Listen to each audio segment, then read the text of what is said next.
이호성 방통위원장이 임명됐거든요. 네. 인사청문 보고서 채택을 야당이 계속해서 반대했었는데 대통령이 휴가 중에 임명을 했습니다.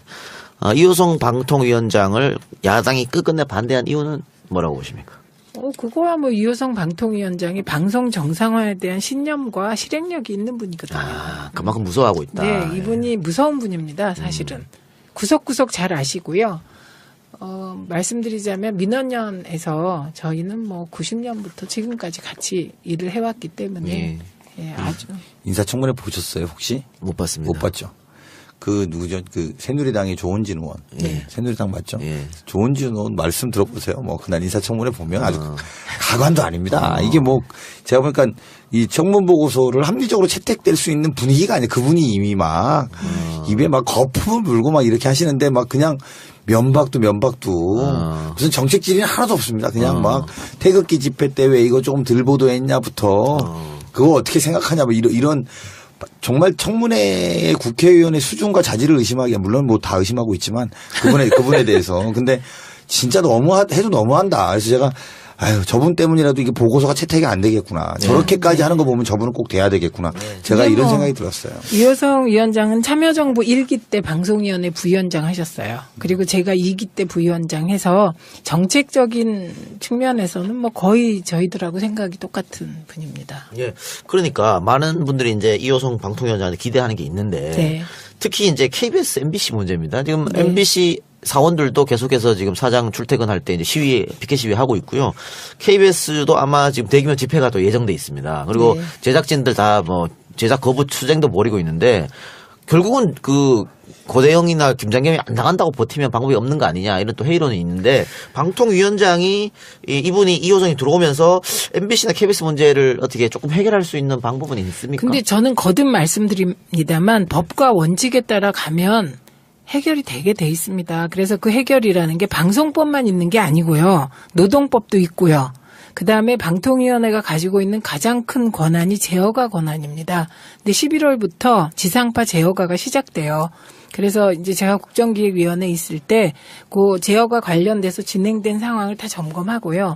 그리고 제어가 심사 계획까지 저희가 다 살펴보았습니다. 그리고 그게 꼼꼼하게 잘 준비가 되어 있더라고요. 공정하게.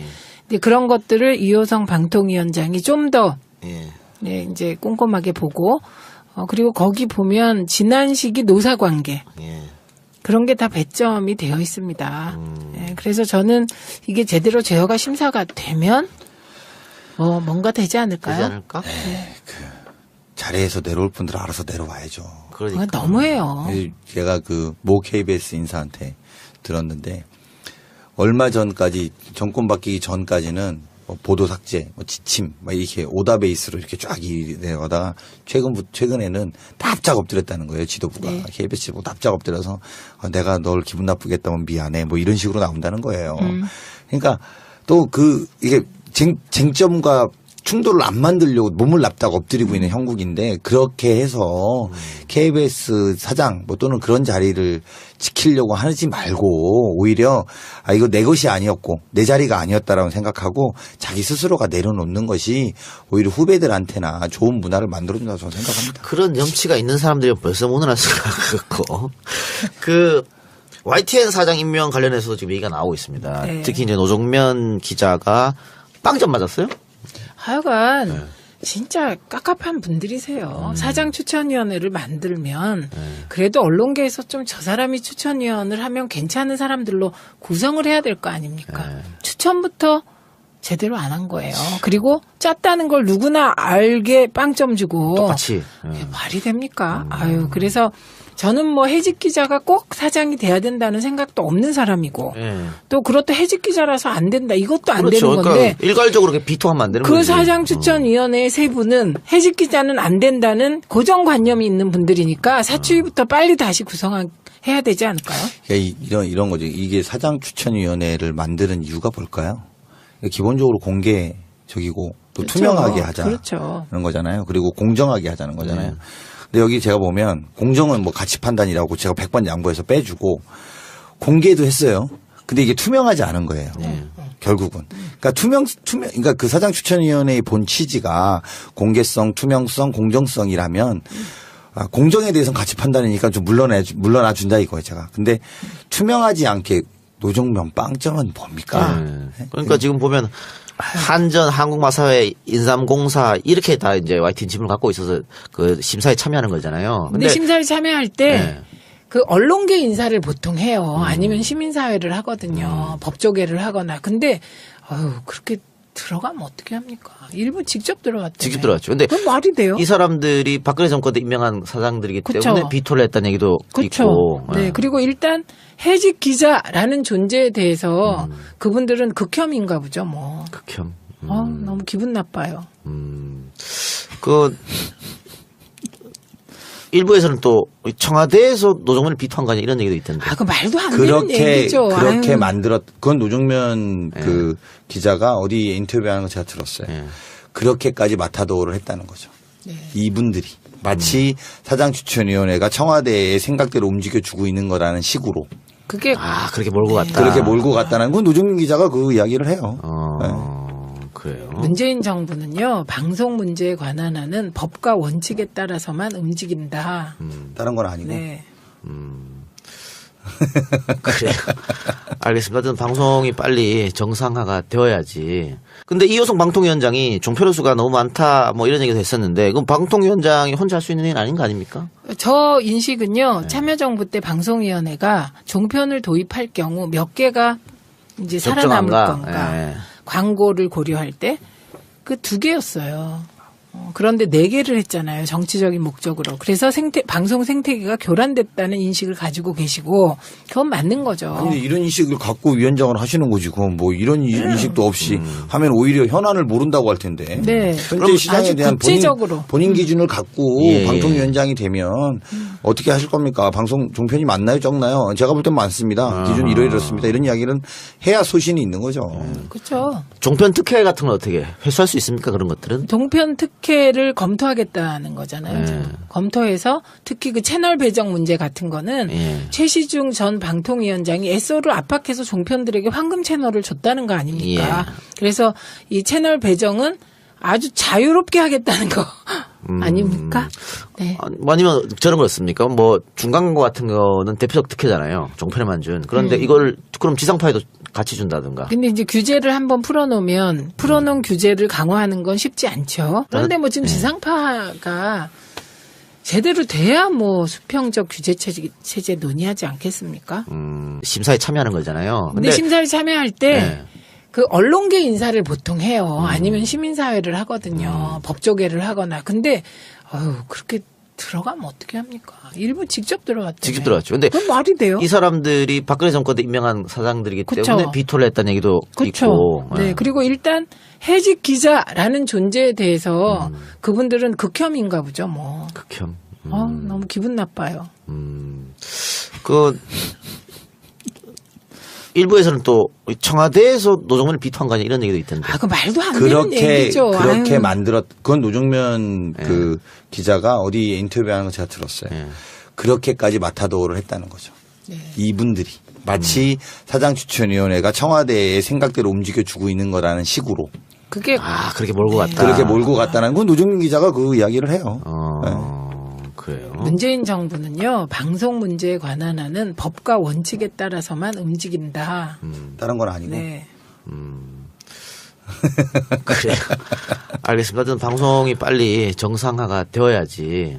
근데 이호성 방통위원장이 종편의 수가 너무 많다 뭐 이런 얘기도 했었는데 그럼 방통위원장이 혼자 할 수 있는 일 아닌 거 아닙니까? 저 인식은요 참여 되겠구나. 제가 근데 이런 뭐 생각이 들었어요. 이호성 위원장은 참여정부 1기 때 방송위원회 부위원장 하셨어요. 그리고 제가 2기 때 부위원장 해서 정책적인 측면에서는 뭐 거의 저희들하고 생각이 똑같은 분입니다. 예. 그러니까 많은 분들이 이제 이호성 방통위원장한테 기대하는 게 있는데 네. 특히 이제 KBS, MBC 문제입니다. 지금 MBC 사원들도 계속해서 지금 사장 출퇴근할 때 이제 피켓 시위 하고 있고요.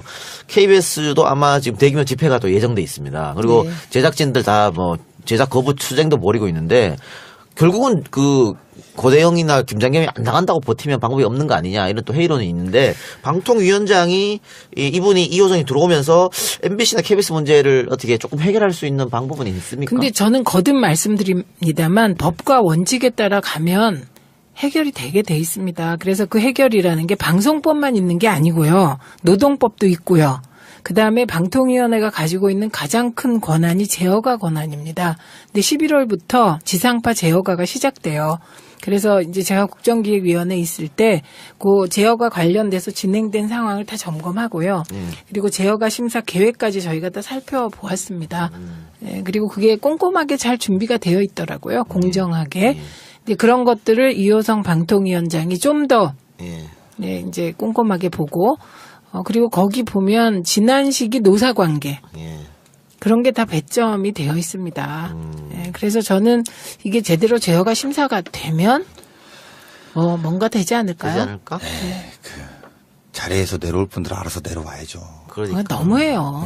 제가 모 KBS 인사한테 들었는데 얼마 전까지 정권 바뀌기 전까지는 보도 삭제, 지침, 이렇게 오다 베이스로 이렇게 쫙 내려가다가 최근에는 납작 엎드렸다는 거예요. 지도부가. 네. KBS 지도부 납작 엎드려서 내가 널 기분 나쁘게 했다면 미안해. 이런 식으로 나온다는 거예요.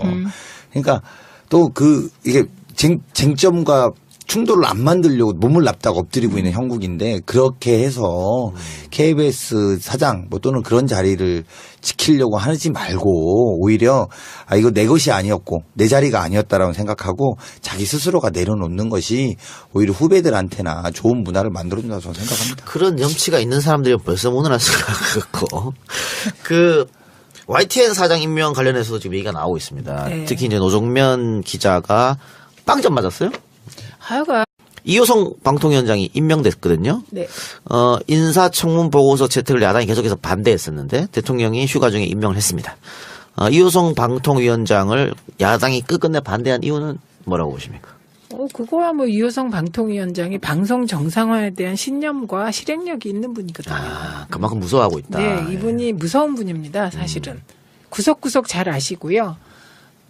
말씀드리자면 민원연에서 저희는 90년부터 지금까지 같이 일을 해왔기 때문에 예, 아주 인사청문회 보셨어요 혹시? 못 봤습니다. 못 봤죠. 누구죠? 새누리당의 조은진 의원. 새누리당 맞죠? 조은진 의원 말씀 들어보세요. 그날 인사청문회 보면 아주 가관도 아닙니다. 이게 제가 보니까 이 청문 보고서를 합리적으로 채택될 수 있는 분위기가 아니에요. 그분이 이미 입에 거품을 물고 이렇게 하시는데 그냥 면박도 무슨 정책 질의는 하나도 없습니다. 그냥 태극기 집회 때 왜 이거 조금 들 보도했냐부터 그거 어떻게 생각하냐 이런 정말 청문회의 국회의원의 수준과 자질을 의심하기에 물론 다 의심하고 있지만 그분에 대해서 근데 진짜 해도 너무한다. 그래서 제가 저분 때문이라도 이게 보고서가 채택이 안 되겠구나. 저렇게까지 하는 거 보면 저분은 꼭 돼야. 진짜 깝깝한 분들이세요. 사장 추천위원회를 만들면 그래도 언론계에서 좀 저 사람이 추천위원을 하면 괜찮은 사람들로 구성을 해야 될 거 아닙니까? 추천부터 제대로 안 한 거예요. 그리고 짰다는 걸 누구나 알게 빵점 주고 똑같이. 그게 말이 됩니까?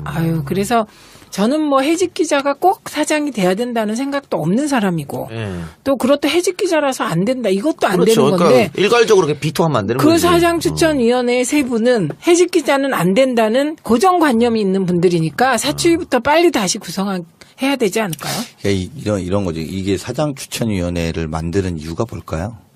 기본적으로 공개적이고 또 그렇죠. 투명하게 하자는 그렇죠. 거잖아요. 그리고 공정하게 하자는 거잖아요. 근데 여기 제가 보면 공정은 가치 판단이라고 제가 100번 양보해서 빼주고 공개도 했어요. 근데 이게 투명하지 않은 거예요. 결국은.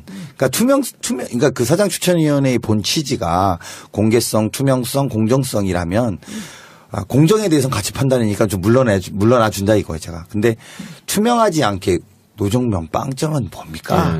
그러니까 지금 보면 한전, 한국마사회, 인삼공사 이렇게 다 이제 YTN 지분을 갖고 있어서